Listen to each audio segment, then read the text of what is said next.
चलिए हम लोग आज आयनिक इक्विलिब्रियम में आगे चलते हैं। लास्ट के लेक्चर में जो हम लोगों ने आयनिक इक्विलिब्रियम में देखा था पीएच का calculation for strong acid, strong base, mixture of strong acid, strong base, और उसमें हम लोग वाटर को ऐड करके देखे थे कि कैसे पीएच में चेंज होगा। फिर वीक एसिड का पीएच कैसे निकालेंगे, स्ट्रॉन्ग एसिड का पीएच कैसे निकालेंगे, साथ में वीक बेस का पीएच कैसे निकालेंगे, और सॉल्ट के बारे में देखा था, सॉल्ट हाइड्रोलिसिस के बारे में देखा था, कैसे हम लोग किसी सॉल्ट का पीएच कैसे निकालें।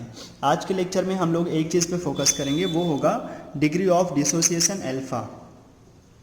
रिवीजन के लिए आज के लेक्चर में हम लोग देखेंगे डिग्री ऑफ डिसोसिएशन अल्फा, सबके लिए अल्फा का कैलकुलेशन करेंगे और देखेंगे वीक पॉलीप्रोटिक एसिड का पीएच कैसे निकाला जाए, वीक पॉलीप्रोटिक एसिड का पीएच कैसे निकालें, और उसके बाद देखेंगे हम लोग बफर सॉल्यूशन। ठीक, तो स्टार्ट किया जाए आज का लेक्चर। हाँ, तो अल्फा क्या होता है? अल्फा को बोलेंगे किसी भी रिएक्शन में अगर हमारे पास रिएक्टेंट हो 1 तो 1 में से जो जाएगा उसी को बोलेंगे अल्फा, 1 में से जो डिसोसिएट करेगा वो होगा अल्फा। मतलब अगर मान लो ए से प्रोडक्ट बन रहा है B + 2C, मान लो ये पहले 4 था, ये लोग थे 0 0, 4 में से मान लो 3 चला गया, ये बना 3 और ये बन गया 6। कैसे बनते हैं ये सब? कोफिशिएंट के हिसाब से। अगर ये 1 डिसोसिएट होगा तो ये 1 बनेगा, ये 2 बनेगा। तो अगर ये 3 डिसोसिएट किया तो ये कितना बनेगा? 3। ये कितना बनेगा? डबल उसका 6। तो बोलेंगे 4 में से कितना गया? 4 में से कितना गया? 3। तो फिर 1 में से कितना गया? अगर 4 में से डिसोसिएट किया है 3 तो 1 से कितना गया? 3/4। जो 1 से गया उसी को बोल देंगे अल्फा परसेंट। ये तो अल्फा लिखने का तरीका होगा। अगर तुम फ्रैक्शन में बोलना चाहोगे तो 1 से कितना गया, अगर तुम परसेंटेज में देखना चाहोगे तो क्या बोलेंगे? तब फिर हम लोग बोलेंगे 100 में से कितना गया, वो हो जाएगा अल्फा। चलो, तो अल्फा के बारे में हमने थोड़ा सा तो सीख लिया। इसी को बोलते हैं degree of dissociation, degree of dissociation, या इसी को लोग बोल देते हैं डिग्री ऑफ आयनाइजेशन।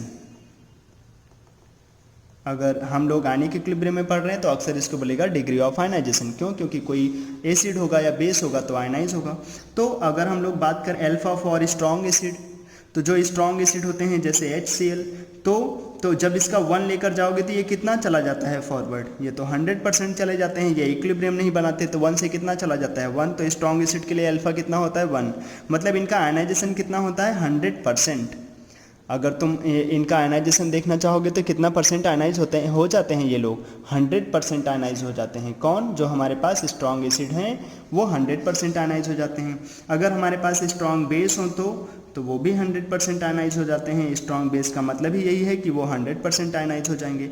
अगर 1 लेकर जाओगे तो पूरा 1 चला जाएगा, अल्फा हो जाएगा 1। तो अल्फा किसके लिए हम लोग नॉर्मली कैलकुलेट करने चलते हैं? फिर अल्फा देखने चलते हैं हम लोग वीक एसिड और वीक बेस के लिए।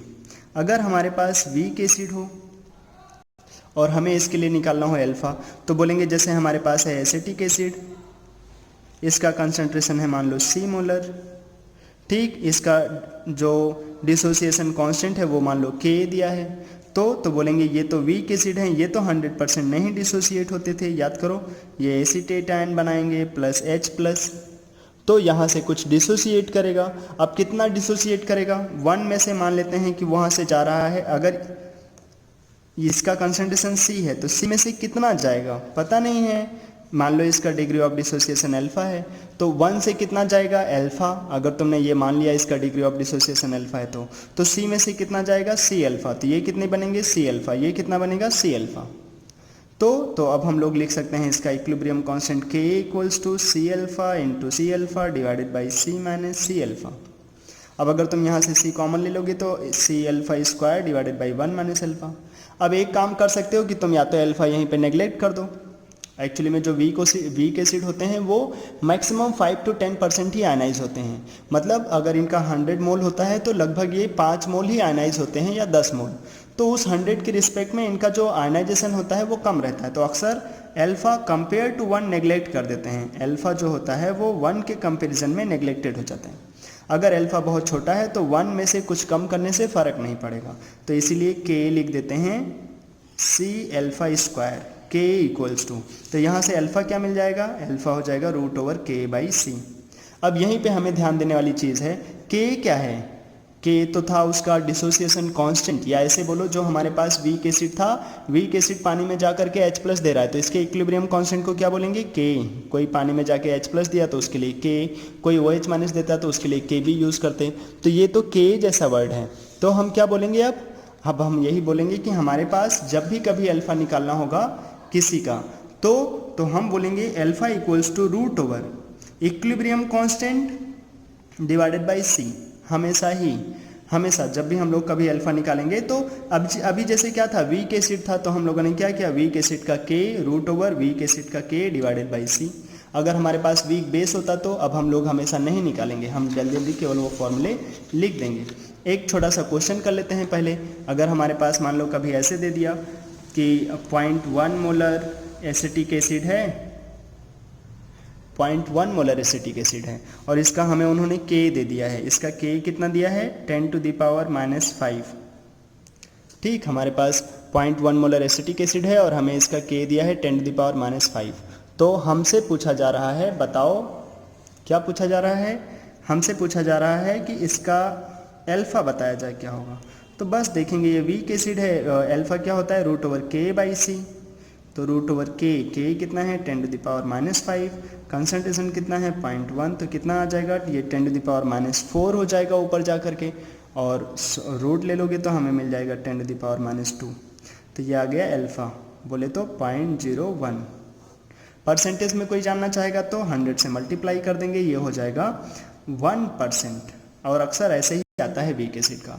अगर कभी अल्फ़ा बहुत ज़्यादा आए तो फिर ये फार्मूला नहीं लगा सकते, तो तुम्हें वो वाला फार्मूला देखना पड़ेगा, क्या, K equals to C alpha square divided by 1 minus alpha. कभी कभी इसकी भी ज़रूरत पड़ जाता है। अगर कभी अल्फ़ा दे दिया है 80% आ रहा है या 50% आ रहा है तो हमें इस फार्मूले को यूज़ करना चाहिए। अच्छा, ये तो हो गया वीक एसिड के बारे में। अगर हमारे पास वीक बेस हो तो वीक बेस होगा तो कैसे देखा जाए अल्फ़ा, हम बोलेंगे हमारे पास अगर वीक बेस होगा तो डायरेक्ट लिखेंगे, बेस होगा तो लिखेंगे root over K B by सी। उस वीक बेस का के बी डाल देंगे डिवाइडेड बाई सी, ये हो जाएगा उसका अल्फ़ा। एसिड होगा तो क्या लिखेंगे, root over K by C. Base होगा तो root over K B by सी। जैसे हमारे पास दे देता 0.1 मोलर NH4OH और मान लो उन्होंने हमें इसका के बी दे दिया 10⁻⁻7, मान लो ऐसे दे दिया। ऐसे ये इसका के भी सही नहीं है, लेकिन अपने को तो केवल क्वेश्चन करना है। मान लिया हमने एक ऐसा डेटा दिया है, इसका कंसंट्रेशन है 0.1 मोलर, हमसे पूछा जा रहा है इसका डिग्री ऑफ डिसोसिएशन बताओ अल्फ़ा। तो क्या बोलेंगे, अल्फ़ा होगा रूट ओवर, ये बेस है तो root over K B by C.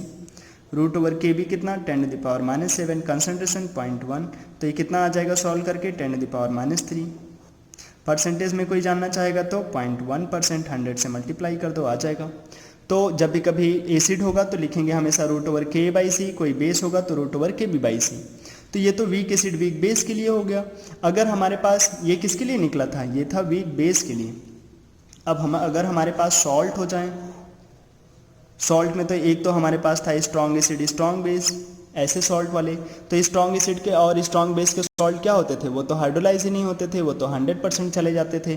तो इनके लिए तो अल्फ़ा हमसे कोई पूछेगा ही नहीं, क्योंकि ये पानी में जाते हैं तो 100% आयनाइज हो जाते हैं। अच्छा, तो किन से स्टार्ट करेगा, जैसे हमारे पास सॉल्ट हो, सॉल्ट है मान लो हमारे पास वीक एसिड स्ट्रॉन्ग बेस का, जैसे हमें दे दिया उन्होंने वीक एसिड एसिटिक एसिड और NaOH, इनसे मिला हुआ सॉल्ट सोडियम एसीटेट, और हमसे पूछा जा रहा है बताओ इसके बारे में क्या होगा, इसका डिग्री ऑफ डिसोसिएशन। तो हम बोलेंगे Na+, तो स्पेक्टेटर आयन है, अगर तुमने लास्ट वाला लेक्चर देखा होगा तो समझ में आ रहा होगा। और एसीटेट आयन तो पानी में जाकर के कुछ करेंगे, पानी में जाकर के क्या करेंगे, वो पानी से H ले लेंगे, पानी से H ले लेंगे तो हमें क्या देंगे, हमें दे देंगे H लेकर के एसिटिक एसिड, ये बना लेंगे और देगा OH-। तो ये वाटर में जाकर के एनायनिक हाइड्रोलिसिस करेगा, OH- देगा, तो हम लोग क्या लिख देते हैं, OH- equals to root over K B into C. यहाँ से तो हम OH निकाल लेते, pH निकाल लेते। लेकिन अगर हमसे उन्होंने अल्फ़ा पूछ लिया, तो अगर उन्होंने अल्फ़ा पूछा तो हम अल्फ़ा कैसे बोलें, हम बोलेंगे alpha equals to root over, ये तो पानी में जाकर के बेस जैसा काम कर रहा है, तो रूट ओवर के बी, किसका के बी, इसी का, इसका के बी डिवाइडेड बाई सी। अच्छा, अगर उन्होंने अब ऐसे क्वेश्चन में क्या होगा ना, इसका के बी नहीं देगा, हमें क्या देगा, हमें देगा एसिटिक एसिड का के, तो हमें एसिटिक एसिड का के देगा तो ऐसे नहीं लिख देना alpha equals to root over K by C, क्योंकि ये कैसा था, बेसिक सॉल्ट था। ये तो पानी में जाकर के एनानिक हाइड्रोलिसिस करता है, OH माइनस देता है। तो हमें अल्फा लिखते समय ध्यान रखना पड़ेगा, के बी तो लिखा है लेकिन इसका के बी अगर उन्होंने के में दिया है तो हम इसको कन्वर्ट कर लेंगे। हमने एक सीखा है K of weak acid into K B of conjugate base equals to K W. तो हम लोग के बी की जगह पे क्या लिख सकते हैं, के डब्ल्यू बाई के। तो हम लोग यहाँ पे के डब्ल्यू डिवाइडेड बाई के इंटू सी लिख सकते हैं। तो अल्फा आ जाएगा for salt of weak acid और स्ट्रॉन्ग बेस। तो सब में सेम ही करना है, बस हमें ये पहचानना है कि वो एसिड है या बेस है। एसिड होगा तो root over K by C, base होगा तो root over K B by सी, और वो डिपेंड करेगा किसका के या फिर किसका के बी। तो वीक एसिड स्ट्रॉन्ग बेस के सॉल्ट के लिए हो जाएगा। अगर हमारे पास सॉल्ट होता,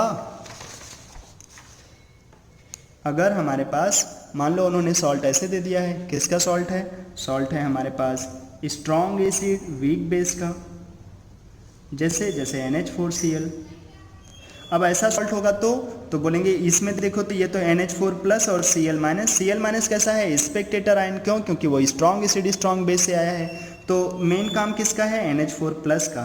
NH4 प्लस क्या करेंगे वाटर में जा करके, NH4 प्लस पानी में जा करके आयनाइज होंगे। क्या करेंगे, पानी से प्लस है तो OH ले लेगा वाटर से, NH4 OH बना लेगा और हमें क्या देगा वापस, हमें दे देगा H प्लस। तो अगर वो H प्लस दे रहा है तो हम लोग H प्लस लिख देते थे लास्ट वाले लेक्चर में, रूट ओवर के इंटू सी। हमेशा वीक एसिड वीक बेस के लिए H प्लस ऐसे लिख देते फिर। लेकिन अगर उन्होंने पूछा इसका नहीं, डिग्री ऑफ हाइड्रोलिसिस बताओ, अल्फा बताओ इसका। जो सॉल्ट होते हैं ना वहाँ पे अल्फा को अल्फा ना बोल करके, मतलब डिग्री ऑफ डिसोसिएशन या आयनाइजेशन ना बोल करके, यहाँ हमेशा बोलेगा डिग्री ऑफ हाइड्रोलिसिस। तो डिग्री ऑफ हाइड्रोलिसिस कैसे निकालेंगे, H प्लस दिया है ना तो रूट ओवर के डिवाइडेड बाई सी। एसिड जैसा के, किसका के चाहिए, इसका NH4 प्लस का। लेकिन ये हमें NH4 प्लस का Ka नहीं देगा, हमें क्वेश्चन में अक्सर देगा वीक बेस का सॉल्ट है ना तो वीक बेस का हमें Kb दे देगा। तो फिर हम लोग K की जगह पे पुट कर देंगे किसको, KW divided by Kb into C. कहाँ से आया ये, वही जो हम लोगों ने एक छोटा सा रूल सीखा है, K into Kb equals to KW। तो हमें अल्फा निकल आएगा इसका, जो हमारे पास सॉल्ट होंगे। जैसे एक दो छोटे छोटे क्वेश्चन देख लेते हैं। जैसे हमारे पास है 0.001 मोलर NH4Cl और इसके लिए उन्होंने हमसे पूछा है अल्फा बता दो क्या होगा। अगर Kb हमें दिया है, Kb फॉर अमोनिया, ये हमें दिया है 10⁻⁵। अगर हमें Kb ऑफ अमोनिया दिया है 10⁻⁵, तो क्या होगा, अल्फा फॉर NH4Cl। देख लेते हैं हम लोग, इतना टफ तो है नहीं। ये कैसे निकलेगा, बोलेंगे NH4Cl है, ये कैसा है, ये है सॉल्ट। तो हमसे पूछेगा डिग्री ऑफ हाइड्रोलिसिस बताना है, तो बोलेंगे ये तो एनायनिक हाइड्रोलिसिस तो नहीं कराएगा क्योंकि वो स्पेक्टेटर आयन है, कैटायनिक हाइड्रोलिसिस कराएगा। कैटायनिक हाइड्रोलिसिस से लोग हमें क्या देंगे, कैटायन मतलब H प्लस। तो इसका अल्फा क्या हो जाएगा, रूट ओवर के बाई सी। के नहीं दिया है, के भी दिया है और ऐसा हमेशा ही होगा तो लिखेंगे के को KW divided by KB। KW पता रहता है 10⁻⁻14 डिवाइडेड बाई KB, वो कितना दिया है 10⁻⁵ इंटू सी कितना है 10⁻3। ये देखो 10⁻8 ऊपर जा करके कितना हो जाएगा, प्लस में हो जाएगा, मिलेगा 10⁻6 रूट में, और रूट ले लेंगे तो हमें मिल जाएगा 10⁻3। तो alpha degree of hydrolysis for NH4Cl वो कितना हो जाएगा, अगर परसेंटेज में निकालना चाहोगे तो 0.1%। ऐसे हम लोग निकाल सकते हैं। हाँ, तो ऐसे हम लोग अल्फा निकाल सकते हैं सॉल्ट के लिए। आगे चल करके हम लोग देखते हैं calculation of pH of weak polyprotic acid. Calculation of pH of weak polyprotic acid बहुत ही इंपॉर्टेंट है अपने एग्जाम के लिए, हमें ध्यान देकर रखना चाहिए। Calculation of pH of weak polyprotic acid, weak polyprotic acid. Weak polyprotic acid का कैसे निकाला जाए pH। सबसे पहले तो ये देखो वीक पॉलीप्रोटिक एसिड क्या है। सबसे पहले तो ये समझना चाहिए वीक एसिड क्या है, हमने रटा है क्या। जो स्ट्रॉन्ग एसिड होते हैं वो कौन कौन से होते हैं, HClO4, H2SO4, HNO3, HI, HBr, HCl, ये 6 लोग हैं जो स्ट्रॉन्ग एसिड हैं। अच्छा, तो वीक एसिड कौन होगा, जो ये नहीं होंगे। अगर हमसे कोई पूछे जैसे H2S है, ये कैसा एसिड होगा, तो बोलेंगे ये वीक एसिड होगा। अब ये पॉलीप्रोटिक एसिड होगा या नहीं वो हमें देखना पड़ेगा। जैसे हमारे पास एक एसिड होता है H3PO2, अब इसके पास भगवान ने 3 H दिए हैं, लेकिन यह है मोनोप्रोटिक एसिड और वीक है। क्यों? क्योंकि हमने पढ़ा है इसका स्ट्रक्चर ऐसे होता था, P double bond O, OH, H और H। कहाँ से अटैच H एसिडिक होते हैं? सन से अटैच्ड। सल्फर, ऑक्सीजन या नाइट्रोजन अगर इनसे अटैच H हो तो एसिडिक होते हैं। तो यहाँ पे तो एक ही ऐसा है, तो इसकी एसिडिटी कितनी, मतलब इसकी बेसिसिटी कितना हो जाता है? 1। बेसिसिटी का मतलब उसका वो एसिड कितना प्रोटिक है, मोनोप्रोटिक है, डाईप्रोटिक है, कितना H+ रिलीज कर सकता है? 1। तो ये तो मोनोप्रोटिक एसिड है, बोलेंगे ये मोनोप्रोटिक वीक एसिड। लेकिन H2S कैसा है? इसके पास तो भगवान ने 2 H दिए हैं सल्फर से लगा हुआ, तो S से लगा हुआ H कैसा होता है? वो तो वीक एसिड के मतलब जैसा काम करते हैं लेकिन एसिडिक होते हैं। तो इसके पास एसिडिक H हैं और वो भी कितने? 1 से ज़्यादा, तो इसीलिए इसको बोल देंगे वीक एसिड तो है लेकिन इसके पास एसिडिक H ज़्यादा है, तो इसको बोलेंगे वीक पॉलीप्रोटिक एसिड। इसके पास कितने एसिडिक H हैं? 2। अच्छा, जैसे हमारे पास H2CO3, carbonic acid, C double bond O, OH, OH, इसके पास भी भगवान ने 2 H दिए हैं लेकिन ये वीक एसिड है, ये भी वीक पॉलीप्रोटिक एसिड होगा। एक बहुत इंपॉर्टेंट सा जो हम लोग पढ़ेंगे भी, H3PO4, अपने नीट के एग्जाम में, जेई के एग्जाम में इसके ऊपर खूब क्वेश्चन पूछे गए हैं। H3PO4, इसके पास देखो 3 OH हैं, तो इसकी बेसिसिटी कितना हो गया है? 3, मतलब इसके पास 3 एसिडिक H हैं, इसको बोलेंगे ट्राईप्रोटिक एसिड। तो ये ट्राईप्रोटिक एसिड है लेकिन वीक है। वीक क्यों है? क्योंकि ये तो स्ट्रॉन्ग वाली लिस्ट में है ही नहीं, ये वीक एसिड है। तो जो हमारे पास वीक पॉलीप्रोटिक एसिड है उनका कैसे बताया जाए? पीएच। चलो फिर स्टार्ट करते हैं, देखते हैं वीक पॉलीप्रोटिक एसिड का पीएच कैसे बोला जाए। अच्छा, एक चीज़ और ध्यान रखो, अगर हमारे पास वीक एसिड होते हैं तो हमें क्या जानना होता है? उनका वो कितना डिसोसिएट करेंगे, उनका डिसोसिएशन कांस्टेंट K। तो जो वीक एसिड होंगे, जैसे H2S है हमारे पास वीक एसिड, तो इसके पास कितने एसिडिक H है? 2। तो ये तो डाईप्रोटिक एसिड है, वीक डाईप्रोटिक एसिड। तो ये तो 2 H+ देगा, हाँ, लेकिन ये वीक एसिड है तो दोनों H+ एक साथ देगा क्या? नहीं। जैसे H2SO4 है वो तो स्ट्रॉन्ग एसिड था तो वो दोनों H+ एक साथ दे देता था, लेकिन H2S नहीं देगा क्योंकि वो वीक एसिड है। तो फिर ये लोग क्या करेंगे? जैसे H2S, अब ये एक साथ H+ नहीं रिलीज करेगा, एक बार H+ रिलीज करेगा, एक, क्योंकि वीक है ना, कंजूस है, कभी देगा कभी नहीं देगा, तो एक H+ देगा पहले। अब एक H+ दे देगा तो फिर एक इक्विलिब्रियम बनेगा, उस इक्विलिब्रियम के कांस्टेंट को बोलेंगे उस वीक पॉलीप्रोटिक एसिड का फर्स्ट डिसोसिएशन कांस्टेंट Ka1। एक H+ रिलीज करने के बाद जो बना SH-, अब सोचो SH- में तो सल्फर पे तो माइनस आ गया। अगर सल्फर पे माइनस आ गया तो क्या वो अब बड़े आराम से H+ रिलीज होने देगा? ऐसे तो उसके पास अभी भी H+ है, क्योंकि अभी भी उसके पास SH है, लेकिन अब वो दूसरे प्लस चार्ज को जाने नहीं देगा। सोचो अगर किसी के पास पहले से माइनस चार्ज हो, अगर उसके पास पहले से माइनस चार्ज है इसके पास, तो वो तो H+ को फर्दर नहीं रिलीज होने देगा। इसलिए जो H2S तो चलो मान लो वीक एसिड है, थोड़ा सा H+ दे भी दिया, लेकिन जो दूसरा है SH- वो तो H+ रिलीज ही नहीं करना चाहता और देगा भी तो बहुत थोड़ा सा। इसलिए जो सेकेंड वाला इक्विलिब्रियम है ना, वो बहुत कम फॉरवर्ड डायरेक्शन में जाता है, बहुत ही कम फॉरवर्ड डायरेक्शन में जाता है। तो लेकिन जाएगा तो है ही, इसलिए हम लोग इसको बोल देंगे ये इसका वीक पॉलीप्रोटिक एसिड का जो हमारे पास सेकेंड इक्विलिब्रियम आया वो उसका इक्विलिब्रियम कांस्टेंट है। ठीक। अच्छा, तो जो हमारे पास वीक पॉलीप्रोटिक एसिड है, मान लो उसका कंसंट्रेशन C है, ये हमें क्वेश्चन में गिवन होगा, Ka1 Ka2 गिवन होगा। अब ये जो वीक एसिड है वहाँ से कुछ गया है, पहले इक्विलिब्रियम में मान लो वो X गया तो ये X बनेगा, ये भी X बनेगा। अब जो हमारे पास SH- है वो तो है X है, लेकिन उसे फर्दर डिसोसिएट होना है, मान लो वो डिसोसिएट कर गया Y। अच्छा, क्या ये जो सेकेंड डिसोसिएशन है वो किसी और कंटेनर में होगा? नहीं, H2S जिस कंटेनर में रखा होगा उसी कंटेनर में वो फर्दर डिसोसिएट करेगा। पहले वो X चला गया तो X बना SH-, अब SH- जो बना उसी में से थोड़ा सा जाएगा और बनाएगा सल्फाइड आयन और H+। अब बोलो उस कंटेनर में कितने H+ हो जाएंगे टोटल?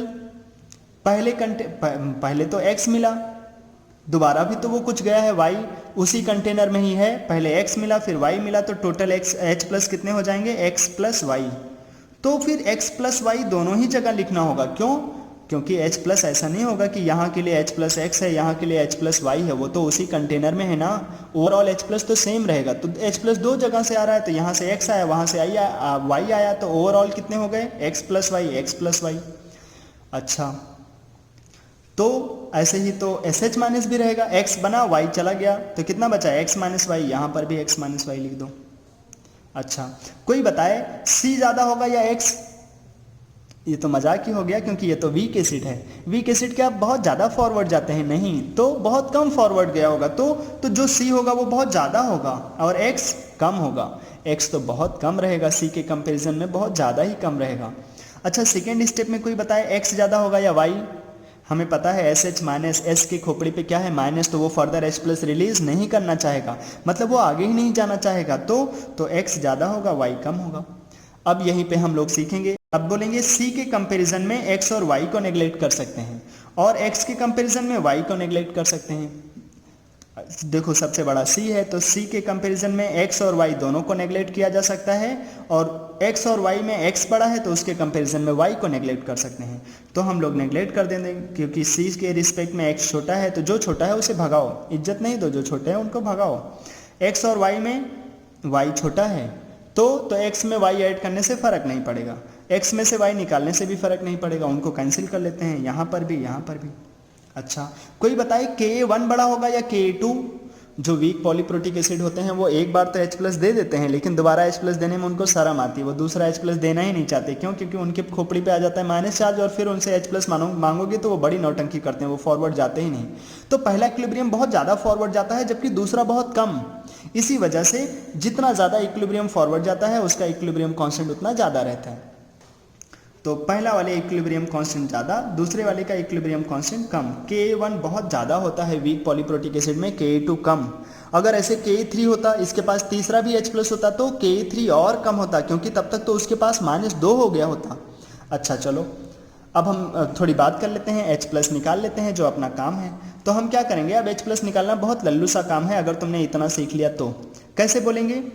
हम बोलेंगे पहला इक्विलिब्रियम हमें दिया है तो हम उसका इक्विलिब्रियम कांस्टेंट लिख देते हैं। Equilibrium constant Ka1 equals to, कैसे लिखा जाए इक्विलिब्रियम कांस्टेंट? H प्लस कितना है X, SH माइनस कितना है X, डिवाइडेड बाई कंसंट्रेशन कितना है C, तो X आ जाएगा। X कितना मिलेगा? K1 into C। अच्छा कोई बताए X क्या है? जाग रहे हो तो बोल दो भाई X कितना है? X ही तो H प्लस है। लो खुशी का ठिकाना नहीं, H प्लस मिल गया। फिर H प्लस कितना? √K1 into C। अगर H प्लस मिल गया तो फिर क्या झूमो नाचो। अब तुम्हें अगर उसने हमें K1 दे दिया, C दे दिया तो हम PH बता देंगे क्योंकि हमें H प्लस मिल गया। अच्छा वीक पॉलीप्रोटिक एसिड में एक चीज़ और पूछेगा हमेशा, H प्लस तो मिल गया, बताओ SH माइनस कितना है? ये भी बहुत इंपॉर्टेंट है वीक पॉलीप्रोटिक एसिड के लिए, केवल pH पे ध्यान नहीं दिया जाए यहाँ पे। SH माइनस कितना होगा? बोलेंगे लो जितना H प्लस होगा उतना ही SH माइनस होगा, ये भी X है वो भी X है तो सेम SH माइनस, मतलब बाय 1 गेट 1 फ्री हो गया। H प्लस निकालो SH पाओ, दोनों ही सेम है। अच्छा कोई पूछे सल्फाइड आयन बता दो, कुछ तो मिलेगा सल्फाइड आयन, थोड़ा सा तो फॉरवर्ड गया होगा ये भी इक्विलिब्रियम, तो ये भी कुछ मिलेगा सल्फाइड आयन। तो कितना मिलेगा वो कैसे निकालें? उसके लिए सेकेंड इक्विलिब्रियम का कांस्टेंट लिख दो, Ka2 इक्वल्स टू कितना? H plus X, sulphide ion Y whole divided by SH minus. SH minus कितना है? वो भी X है। X और X गए अपने घर, बचा क्या अपने पास? Y, और Y किसके बराबर हो गया? K2 के बराबर। लो देख के कुछ खुशी हो रही? हाँ क्वेश्चन में ही दिया होगा हमें क्या? Sulphide ion. सल्फाइड आयन जो दिया होगा वो कितना रहेगा? K2 के बराबर ही। सोचो Ka2 बहुत कम था तो सल्फाइड आयन भी बहुत कम होगा, लेकिन कितना होगा कोई वैल्यू जानना चाहे तो बोलेंगे Ka2 के इक्वल। तो सोचो हमें सल्फाइड आयन पता चल जाएगा कितना मिलेगा और SH माइनस भी पता चल जाएगा √K1 इंटू C और H प्लस भी मिल जाएगा। तो क्या वीक पॉलीप्रोटिक एसिड में H प्लस निकालने में दिक्कत होगा? नहीं, ये तो डाईप्रोटिक एसिड था। एक छोटा सा क्वेश्चन इसके ऊपर कर लेते हैं हम लोग। आओ मान लो हमें दे दिया है 0.1 मोलर H2S। क्या दिया है? 0.1 मोलर H2S। इसके पास 2 एसिडिक H हैं तो हमें दे देगा K1 इक्वल्स टू, मान लो दे दिया उन्होंने 10⁻⁹ और K2 इक्वल्स टू 10⁻⁻13। हमें पता है K1 ज़्यादा होगा और K2 कम रहेगा, तो उन्होंने K1 ज़्यादा दिया है, K2 कम दिया है।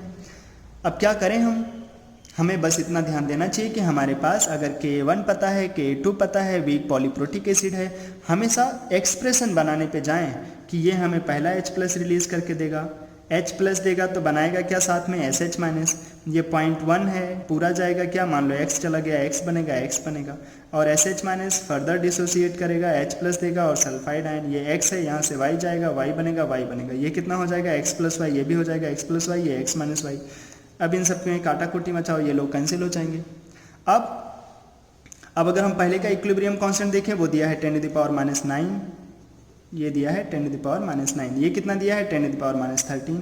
अगर तुम्हें फॉर्मूला ना भी याद हो, अगर तुम प्रोसीजर पे जाओगे बड़ा आसान लगेगा, फिर इतना टफ भी नहीं है ये सब। तो पहले वाले का इक्विलिब्रियम कांस्टेंट कितना दिया है 10⁻⁻9, वो कितना होगा x into x divided by 0.1, तो यहाँ से x आ जाएगा कितना रूट ओवर, वो तो एक्स स्क्वायर होगा ना, तो रूट ओवर 10⁻⁻10, मतलब x पता चल जाएगा, कितना मिल जाएगा x हो जाएगा 10⁻⁻, चमक नहीं रहा है, x हो जाएगा 10⁻⁵।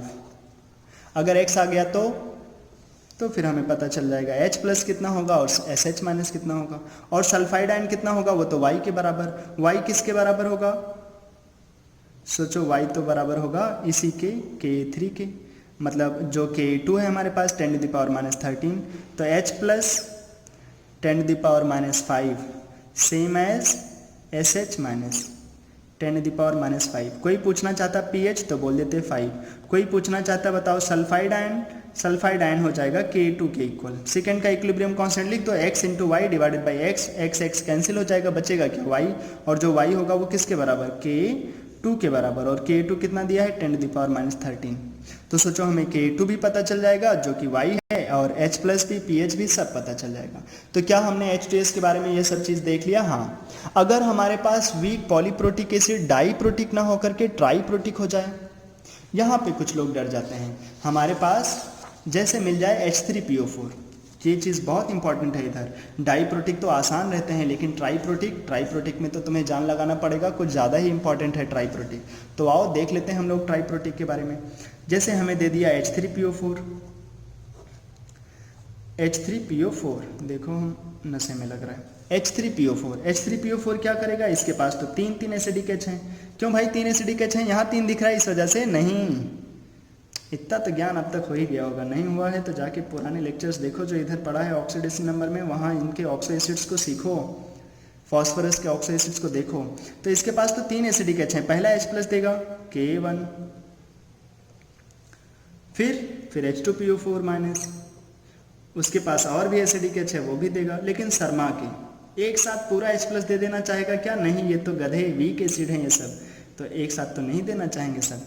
दूसरा H प्लस दे दिया, अभी इसके पास भी H प्लस है एसिडिक, लेकिन क्या वो भी देना चाहेगा, प्रेम से तो नहीं देना चाहेंगे। क्यों, क्योंकि इसके पास अभी भी जो H है वो एसिडिक है तो, लेकिन वीक है, ये गधा है, और इसके खोपड़ी पे माइनस देख रहे हो कितना हो गया -2, तो क्या ये और H प्लस देना चाहेगा, खुशी खुशी तो नहीं देना चाहेगा, लेकिन थोड़ा सा तो दे ही देगा। लो क्या बना देगा फिर, ये फॉस्फेट आयन, और ये हो जाएगा तीसरे इक्विलिब्रियम का इक्विलिब्रियम कांस्टेंट। अब हमसे क्वेश्चन में क्या क्या जानना चाहेगा, हमसे जानना चाहेगा बताओ H प्लस कितना होगा, क्या क्या जानना चाहेगा, H प्लस कितना होगा, और H2PO4 माइनस कितना होगा, और क्या जानना चाहेगा HPO4 -2, जो भी मिल रहा है, जो तुम्हें इधर दिख रहा है, ये कितना होगा, ये कितना होगा, ये कितना होगा, ये कितना होगा, क्या कितना होगा, सब बताना है तुम्हें, ठीक, जागते रहें इधर।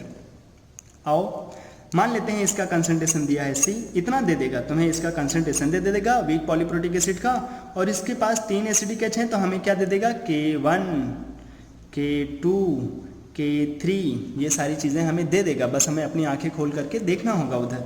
मान लो यहाँ से चला गया X, तो ये कितना बनेगा X, ये भी बनेगा X। अच्छा ये X बना, यहाँ से भी ये फर्दर कुछ गया, ये बनेगा Y, ये बनेगा Y, ये बना Y, यहाँ से भी कुछ जाएगा, ये बनेगा Z, ये बनेगा Z, ठीक। अच्छा तो ये हो गया। हाँ, अब कोई बताए H प्लस कितना होगा नेट में, क्योंकि ऐसा तो है नहीं कि हमारे पास ये अलग अलग इक्विलिब्रियम में नहीं हो रहा है कि एक कंटेनर में ही पहला स्टेप हुआ तो दूसरे स्टेप में दूसरा स्टेप होने के लिए दूसरे कंटेनर में, नहीं, सब एक साथ हुए। तो नेट में H प्लस सब जगह पे क्या रहेगा, सेम, कितना x plus Y plus Z, क्योंकि सब जगह से मिल ही रहा है, पहले स्टेप से भी H प्लस मिला है, दूसरे फिर से भी मिल रहा है, तीसरे से भी मिल रहा है, यहाँ पर भी कितना हो जाएगा x plus Y plus Z, तो सब जगह पे H प्लस चमक गया। हाँ, कितना x plus Y plus Z. अच्छा, अब H2PO4 माइनस एक्स बना था, y चला गया तो बचेगा कितना, x माइनस वाई, यहाँ भी x माइनस वाई वाई, यहाँ भी, यहाँ पर भी ऐसे, ये y बना था, z चला गया तो y minus Z, Y minus Z. अच्छा इतना हो गया। हाँ अब हम आते हैं नेग्लेक्शन के ऊपर, कैंसिल काटा कुटी मचाया जाए। कैसे, हमसे कोई पूछे बताओ c और x में कौन बड़ा होगा, कोई पूछे ना पूछे हम बता देंगे c बड़ा होगा, x और y में x बड़ा होगा, y और z में z बड़ा होगा। अच्छा तो हम c के कंपैरिजन में इन सब को काट कूट सकते हैं, x के कंपैरिजन में y z में भी काटा कुटी मचा सकते हैं, और y के कंपैरिजन में z को हम लोग उड़ा सकते हैं। तो फिर मज़ा आता है, सबसे ज़्यादा मज़ा इधर ही आता है काटने में। c a गए गए गए गए गए गए हैं, इतने लोग कट गए। कुछ लोगों को यही दिक्कत हो जाता है, लिखे काटना ही था तो लिखे क्यों, करना पड़ता है इतना, ठीक नहीं तो कुछ तुम्हें तो कुछ मिलेगा ही नहीं, फिर ना तो x निकाल पाओगे, ना y निकाल पाओगे, ना z निकाल पाओगे, ज़िंदगी बेकार हो जाएगी। आओ तो काटा कुटी समझ में आया पहले। हाँ अगर समझ लिए काटा कुटी तो आओ इधर देखते हैं। अब क्या करें, एक एक करके तीनों का इक्विलिब्रियम कांस्टेंट लिख दो, सिंपल। इतना लिखने के बाद तुम्हारा काम खत्म, शांति से तुम बैठो और देखो अपने आप आंसर आ जाता है। पहले इक्विलिब्रियम कांस्टेंट को लिखो, K1 इक्वल्स टू कितना हो जाएगा भगवान, H प्लस कितना है x, H2PO4 माइनस कितना है x divided by c, x into x divided by C. तो x कितना आ जाएगा यहाँ से, कोई बताए, कहाँ से बताओगे, मेरे पास तक आवाज़ नहीं आएगा। ये हो जाएगा रूट ओवर K1 इंटू सी। अच्छा तो x पता चल गया तो हमें क्या क्या चीज़ मिल गया, ये दो चीज़ें मिल गई। h प्लस कितना हो गया फिर रूट ओवर K1 इंटू सी। कुछ लोग लग रहा होगा ये तो पहले भी आया था, हाँ पहला दूसरा स्टेप तो सेम ही है, तो पहले दूसरे स्टेप में जो अननोन है वो तो वही रहेगा। अच्छा H2PO4 माइनस कितना, वो भी इतना ही। HPO4 माइनस 2 कहाँ से मिलेगा, वो तो सेकेंड स्टेप से मिलेगा, तो उसके लिए क्या करना पड़ेगा, सेकेंड स्टेप का इक्विलिब्रियम कांस्टेंट लिखना पड़ेगा। आओ K2 इक्वल्स टू क्या हो जाएगा, H प्लस कितना x, HPO4 माइनस 2 कितना y whole divided by HPO4 minus 1 कितना है ये x। अच्छा x कहाँ गए, गए अपने घर, बचा क्या y कितना K2 के इक्वल, y हो गया K2 के इक्वल। अच्छा y है क्या, y तो है HPO4 माइनस 2 कितना y निकला किसके बराबर, K2 के बराबर। तो बस लिख दो, खुशी का ठिकाना नहीं, ये हो गया K2। एक अंतिम चीज़ बची है क्या, PO4 माइनस 3, ये कहाँ से मिलेगा, थर्ड वाले इक्विलिब्रियम से। उसके लिए क्या करना पड़ेगा, उसका इक्विलिब्रियम कांस्टेंट लिखना पड़ेगा। K3 equals to H plus X, PO4 minus 3 कितना z डिवाइडेड बाई ये कितना y। तो यहाँ से अब हमें क्या चाहिए, z, हमें क्या पता है x और क्या पता है y। देखो x पता है, y पता है, तो z बता दो भगवान। z कितना होगा y क्या है K2, इधर पहले से क्या है K3 है, K2 ये K2 आएगा, ये K3 है यहाँ पे, K2 K3 लड़ जाएंगे एक दूसरे से, डिवाइडेड बाई क्या x क्या है रूट ओवर K1 इंटू सी। रट पाओगे ये सब फॉर्मूले, भगवान जाने तुम रट पाते हो क्या, निकालना सीखो, यही तुम्हारे लिए लास्ट में काम आएगा। K2 क्योंकि इतने फॉर्मूले हैं इस चैप्टर में ना, तुम रट नहीं सकते, तो बस मैंने इधर लिख दिया। अगर तुम रट सकते तो रट लेना, और रटना मुश्किल है, इतने सारे क्वेश्चन होंगे ना, घूम घूम घूम जाओगे पूरा जलेबी जैसा। तो हमें ये निकालने आना चाहिए। तो अगर हमारे पास वीक पॉलीप्रोटिक एसिड में अगर वो ट्राईप्रोटिक निकला तो क्या करेंगे, सिंपल सा काम है, 3 इक्विलिब्रियम लिख दो, काटा कुटी सीख लो, उनका इक्विलिब्रियम कांस्टेंट लिख दो, जो चाहिए वो बता दो, फिर दो उसके मुंह पे जिसको जो चाहिए। तो वीक पॉलीप्रोटिक एसिड का हम लोग H प्लस निकाल सकते हैं, pH निकाल सकते हैं, उनमें जो भी आयंस होता है वो सब निकाल सकते हैं। आज तक अपनी ज़िंदगी में जो भी क्वेश्चन आया है वीक पॉलीप्रोटिक एसिड से वो सब तुम कर सकते हैं, अगर तुमने अभी जो 2 चीज़ें हमने बताया वो कर पाओ तो। अच्छा अब आगे चल करके हम लोग देख लेते हैं बफर सोल्यूशन के बारे में। बफर सोल्यूशन, हाँ सुना तो होगा ही, बफर सॉल्यूशन क्या होता है। बफर सॉल्यूशन पहले तो चमका लेते हैं। बोलते हैं जो भी हमारे पास मिक्सचर हो, किसका, किसी वीक एसिड का और उसके कंजुगेट बेस का। अगर हमारे पास कोई मिक्सचर है वीक एसिड और कंजुगेट बेस का, कोई वीक एसिड हो उसका कंजुगेट बेस हो, या फिर कोई वीक बेस हो और उसका कंजुगेट एसिड हो, कंडीशन है वीक होने चाहिए दोनों। अगर ऐसा कोई मिक्सचर मिल जाए जहां पे वीक एसिड कंजुगेट बेस या फिर वीक बेस कंजुगेट एसिड हो, तो ऐसे सॉल्यूशन को बोल देते हैं बफर सॉल्यूशन। क्या बोल देते हैं, बफर। सॉल्यूशन। अच्छा, जैसे जैसे हमारे पास वीक एसिड हम लोग बचपन से पढ़ते चले आ रहे हैं, ये एसिटिक एसिड और इसका कंजुगेट बेस बना लो एसीटेट आयन CH3CO-। अब इस माइनस को बैलेंस करने के लिए अक्सर कोई काउंटर आयन भी दे देगा जैसे Na+। तो बोलेंगे ये मिक्सचर बफर है क्या, तो बफर सॉल्यूशन। हाँ बोलेंगे ये वीक एसिड कंजुगेट बेस है तो बफर सॉल्यूशन है। ऐसे हमारे पास यहाँ वीक बेस और कंजुगेट एसिड, जैसे हमारे पास है अमोनिया। अमोनिया को अक्सर यहाँ पे क्या लिखा जाता है, NH4OH। तो डर नहीं जाना अगर NH4OH लिख दे तो NH4OH, और इसका कंजुगेट एसिड NH4Cl जैसा। तो अच्छा ये दोनों अगर हमें मिल गए, ये NH4OH और NH4Cl, तो क्या बोलेंगे NH4OH तो अमोनिया है, अमोनिया और उसका कंजुगेट एसिड कैसे बनाते हैं, H+ देकर NH4+। तो वीक एसिड, वीक बेस और कंजुगेट एसिड क्या बन गया, बफर सॉल्यूशन। तो ये हो गया बफर सॉल्यूशन, ये भी हो गया बफर सॉल्यूशन। अच्छा, बफर बफर सुन रहे इतनी देर से, पता नहीं चल रहा है बफर क्या है। बफर वो सॉल्यूशंस होते हैं जो अगर हमारे पास हो तो उसका pH जल्दी से चेंज नहीं होता। अगर हम उसमें थोड़ा सा वाटर मिला दें, थोड़ा सा एसिड बेस मिला दें तो उसका pH नहीं चेंज होता। जैसे हम लोगों का खून, उसका वो भी एक बफर सॉल्यूशन है, उसका pH लगभग 7.4 के आसपास रहता है। और हम लोग तो जानते हैं कि हम लोग कभी थोड़ा सा एसिडिक चीज़ खा लेते हैं, थोड़ा सा कभी कभी बेसिक चीज़ खा लेते हैं, लेकिन हमारा pH नहीं चेंज होता। क्यों? क्योंकि जो ब्लड है वो भी बफर सॉल्यूशन है। हैं? खून भी बफर सॉल्यूशन है। हाँ, खून बफर सॉल्यूशन है। तो कौन है वीक एसिड और कंजुगेट बेस जो ब्लड को भी बफर बना देता है? वो है ये कौन, कार्बोनिक एसिड। अभी देख करके आए, ये वीक पॉलीप्रोटिक एसिड है और इसका conjugate base HCO3-। Carbonic acid और HCO3-। जो तुम CO2 लेकर जाते, मतलब जो CO2 हम लोग निकालते हैं बॉडी से, तो बहुत सारा CO2 तो में रह भी जाता है।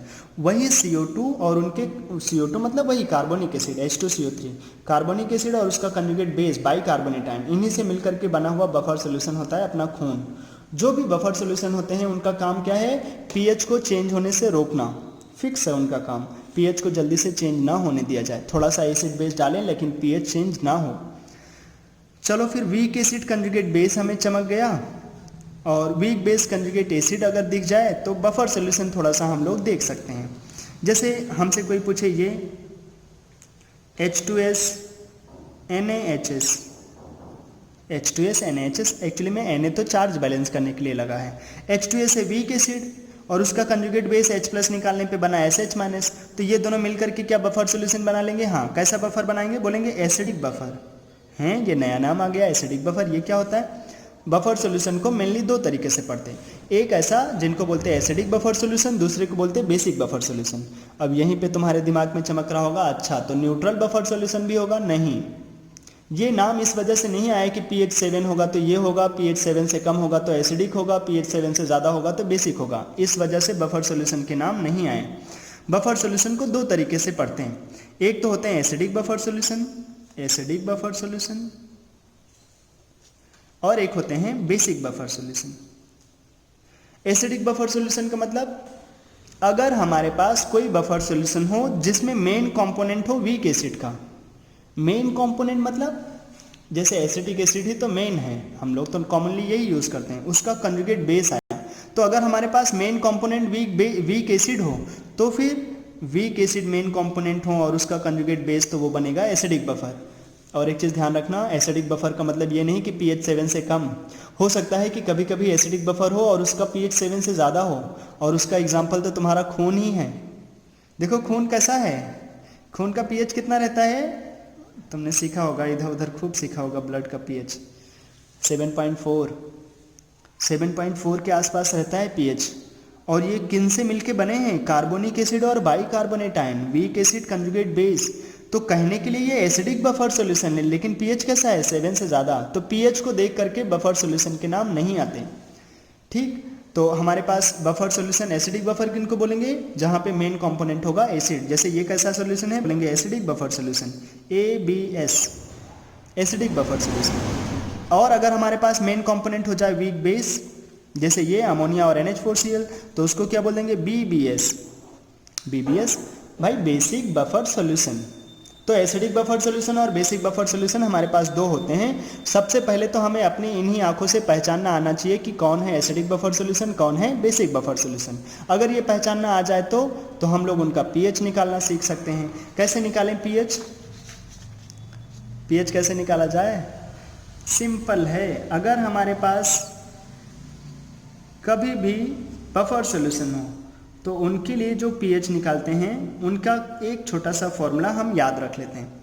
ऐसे तो डेरिवेशन भी आसान है, लेकिन हम लोग जल्दी जल्दी सीख लेते हैं, रिवीजन कर रहे हैं, कोई कंटेंट तो सीख नहीं रहे, नहीं तो फिर एक एक छोटे छोटे से टॉपिक को भी बहुत टाइम लगता है देखने में अच्छे से। तो बफर सॉल्यूशन का अगर हमें कभी पीएच निकालना हो तो क्या बोलते हैं? पीएच ऑफ बफर सॉल्यूशन, इसको बोलते हैं हिंडरसन इक्वेशन। ऐसे साइंटिस्ट का नाम लेना मुझे अच्छा नहीं लगता, इसको बोलते हैं हिंडरसन्स इक्वेशन। इतने डेंजरस साइंटिस्ट होने की वजह से हमें ये सब करना पड़ रहा है। PH equals to buffer solution का pH equals to pK always.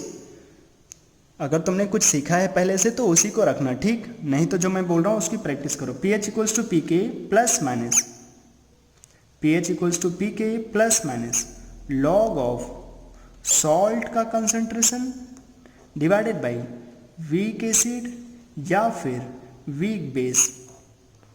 है इतना डेंजरस सा? नहीं, बहुत मस्त है, बहुत आसान है, बस तुम इसकी प्रैक्टिस तो कर लो और अपने एग्जाम के लिए तो महा इंपॉर्टेंट। तो pH equals to pK plus minus log of salt divided by weak acid या फिर वीक बेस। अच्छा, ये प्लस माइनस क्या है? मतलब दो बार, हर सबका दो आएगा पीएच नहीं।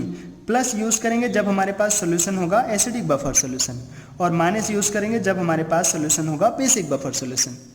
ऐसे तो मैं अलग अलग बैचेस में अलग अलग फॉर्मूले को याद करा देता हूँ, लेकिन अभी के लिए ये फॉर्मूला हमें ध्यान रखना चाहिए, आसान है, सस्ता वाला है। तो एसिडिक बफर सॉल्यूशन होगा तो पीएच यूज कर लेंगे, यहाँ पे एसिड आ जाएगा। बेसिक बफर सॉल्यूशन होगा तो माइनस वाला साइन यूज करेंगे और सब सेम रहेगा, पीके ही रहेगा और सब चीज़ ऐसे ही। जैसे हम लोग प्रैक्टिस देख लेते हैं एक दो। जैसे हमें मान लो दे दिया acetic acid, acetate ion, acetic acid, sodium acetate. हमें इनका कंसंट्रेशन दे दिया 0.1 मोलर, इसका कंसंट्रेशन दे दिया 0.01 मोलर, और हमें एसिटिक एसिड का K दे दिया 10⁻⁵। क्या चाहता है हमसे? हमसे चाहता है जो ये मिक्सचर है जहाँ पे ये पड़े हैं उसका पीएच बता सकते हो तो बता दो। तो पीएच क्या बोलेंगे? पीएच इक्वल्स टू पीके। के दिया है तो पीके निकाल सकते तुम। कितना हो जाएगा पीके? माइनस लॉग के, कितना हो जाएगा 5। तो पीएच इक्वल्स टू पीके। अब प्लस या माइनस, ये वीक एसिड कंजुगेट बेस, ये कैसा है? एसिडिक बफर सॉल्यूशन, तो क्या यूज करेंगे? Plus. PH equals to pK plus log of salt का कंसंट्रेशन 0.01 डिवाइडेड बाई एसिड का कंसंट्रेशन 0.1। बस हाँ, अब यहीं पे रख दो तो इसे सॉल्व कर लिया जाए। 5, ये कितना हो जाएगा? 10⁻², और डिवाइडेड बाई 10⁻1 तो मिलेगा 10⁻1। काटा कुटी के बाद हमें कितना मिल जाएगा? -1। तो ओवरऑल पीएच कितना आ जाएगा? 4। तो पीएच आ जाएगा 4। अगर ऐसे ही हमारे पास बेसिक बफर सॉल्यूशन होता तो हम उसका भी पीएच बता देते। बस अगर हमारे पास बेसिक बफर सॉल्यूशन होता, ले लेते एग्जांपल एक, कहाँ इतना देर हो रहा है, आओ। जैसे हमारे पास हो जाता NH4OH NH4Cl, इसका कंसंट्रेशन दे दिया 0.1 मोलर, इसका दे दिया 0.05 मोलर। ऐसा दे दिया है? हाँ दे दिया है। तो क्या करोगे? अब दे दिया है, हमें के भी दे दिया उन्होंने। के भी बेसिक बफर सॉल्यूशन होगा ना तो अक्सर हमें के भी दे देगा। मान लो के भी दे दिया 10⁻⁵। के भी किसका दिया होगा? अमोनिया का। क्या चाहता है हमसे? पीएच बता दो इस बफर सॉल्यूशन का। कैसा बफर सॉल्यूशन है? मेन कंपोनेंट है वीक बेस, तो कैसा बफर सॉल्यूशन होगा? बेसिक बफर सॉल्यूशन होगा। तो इसका पीएच कैसे बोला जाए? पीएच इक्वल्स टू पीके। हमें तो पीके भी पता चल जाएगा 5, तो पीके कितना होगा? पीके कितना हो जाएगा? 9। तो pH equals to pK. Plus या माइनस? माइनस यूज करेंगे। क्यों माइनस यूज करेंगे? क्योंकि ये बेसिक बफर सॉल्यूशन है। तो pH equals to pK minus log of salt का कंसंट्रेशन 0.05 डिवाइडेड बाई बेस का कंसंट्रेशन 0.1। क्या करें? बस काटा कुटी मचाओ। 9 माइनस, देख लो भाई कितना हो जाएगा? 1 log 1/2 आ जाएगा। log 2 कितना होता है? 0.3। तो log 1/2 कितना होगा? -0.3। भगवान ने पहले से बाहर माइनस दे रखा है तो माइनस माइनस प्लस हो जाएगा 0.3, ये 9.3 आ जाएगा। पीएच आ जाएगा बेसिक बफर सॉल्यूशन का। तो एसिडिक बफर सॉल्यूशन और बेसिक बफर सॉल्यूशन हमें थोड़ा सा देखना आना चाहिए, उसका पीएच निकालना आना चाहिए। एक छोटा सा और लेक्चर लगेगा बफर सॉल्यूशन के ऊपर, अगर तुम्हें और पूरा सीखना हो तो इतने की अच्छे से प्रैक्टिस दे करके रखो, ये तुम्हें बहुत हेल्प करेगा। बफर सॉल्यूशन पहचानना सीखो, आज के लेक्चर में जो भी देखा उसको रिवाइज करके रखो, ठीक, और मेहनत करते रहो, ठीक। एग्ज़ाम चाहे जब हो लेकिन हमें मेहनत करते रहना है। अगर तुम ऐसे बैठ जाओगे कि अभी तो पता ही नहीं है, बहुत दिन बचा हुआ है एग्ज़ाम के लिए, तो एक दिन आएगा और एग्ज़ाम हो जाएगा, बहुत बड़ा धोखा होगा तुम्हें, ठीक। तो अभी मेहनत करते रहो, बहुत अच्छा सा टाइम है, दिन रात अच्छे से मेहनत करना चाहिए। आज के लिए इतना ही रखते हैं, बाय।